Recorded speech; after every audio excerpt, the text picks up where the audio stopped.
Greetings, Professor McKee here with an advanced tip for Europa Universalis 5. We finance professors have hobbies, and one of mine is playing EU5. I'm creating a collection of advanced tips I've learned while playing this game in case you want to have a study break. Today's tip is about forts, how they work, when they're useful, and why you should almost always delete them because they aren't useful. Yes, really, you should delete pretty much every single fort. So first, let's talk about the economic cost from maintaining all of those forts. To illustrate, I have pulled up Castile at game start because it has something like a dozen or so forts. If we look at the balance here, Castile is paying 22 ducats a month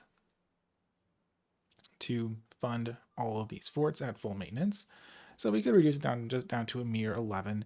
That's still a lot of money being spent, and we probably want to say boost legitimacy. Maybe we want to boost stability. Kind of hard to do that when we're paying all that money for our fort maintenance. So basically every fort's going to be costing us about a ducat a month, depending on some costs in our market. And if we look at these individual forts,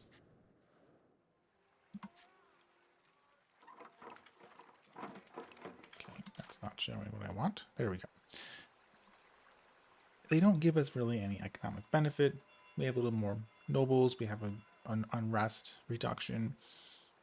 So there's maybe a small increase in our levies because we have more nobles, and nobles are pretty good for levies. But it also increases noble power. Anyways, it's a big cost, and there's basically no economic benefit.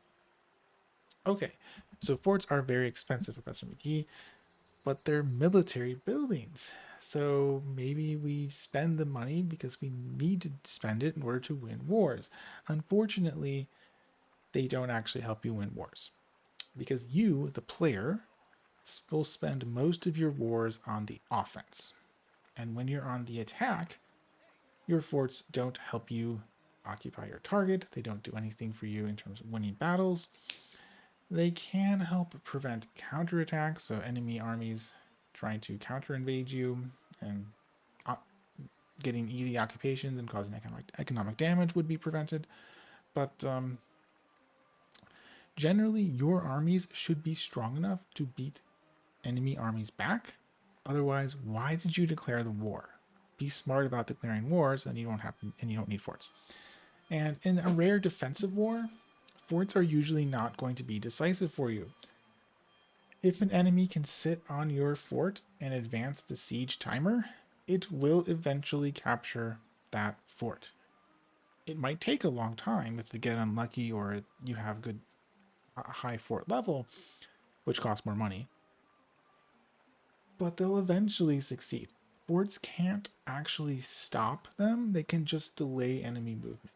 And that means they can't win the war unless you need that delay in order to win, and it's rare for that to be the case. There are some situations where that fort delaying them would be decisive. Maybe you're trapping an army when you're by exploiting zones of control, or you stall one front out while you win against another opponent and then move your armies back over. But unless you have a very specific strategy in mind that uses that particular fort, the fort's not going to do anything for you. So forts produce no value, basically, during peacetime, and they also don't produce any value during most wars. They also cost a lot of money. So, delete them. Your economy will improve, at least your state's economy will, and you'll experience a very minor reduction in your military value. Now, there is one fort that you should keep, and that is your capital fort.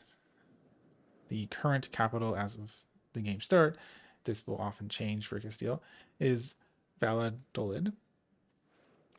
I know I mispronounced that. My apologies. And these ones have a reduction in maintenance cost because it's at the capital. So there's a 50% reduction in cost. It's a little bit hard to see, but if you dig in to your fortifications, here it's going to show a 50% reduction if it's the capital. Everyone else, no, you don't get that reduction. So because they're much cheaper, the economic burden is much lower for having a single fort in your capital. And your capital is usually your most valuable province. That's where you have really high control. And someone getting a sneaky occupation on your capital is going to cause you a lot of economic damage. It also might lose you the war because your capital being occupied is kind of bad for your ability to continue to wage war. So having a capital fort to give you some time to recover in case someone does actually sneak an army through is probably potentially a good idea. I hesitate to recommend it too much because you probably can get away with it if you don't really want to spend the money. And if money's really tight, it's probably worth deleting this fort too. But this is the one fort that you might want to keep. So, save your economy. Delete your forts. Your finance minister and finance professor will thank you. If you found this video helpful for your study break, please comment, like, and or subscribe so that others can find this video too. Happy not studying.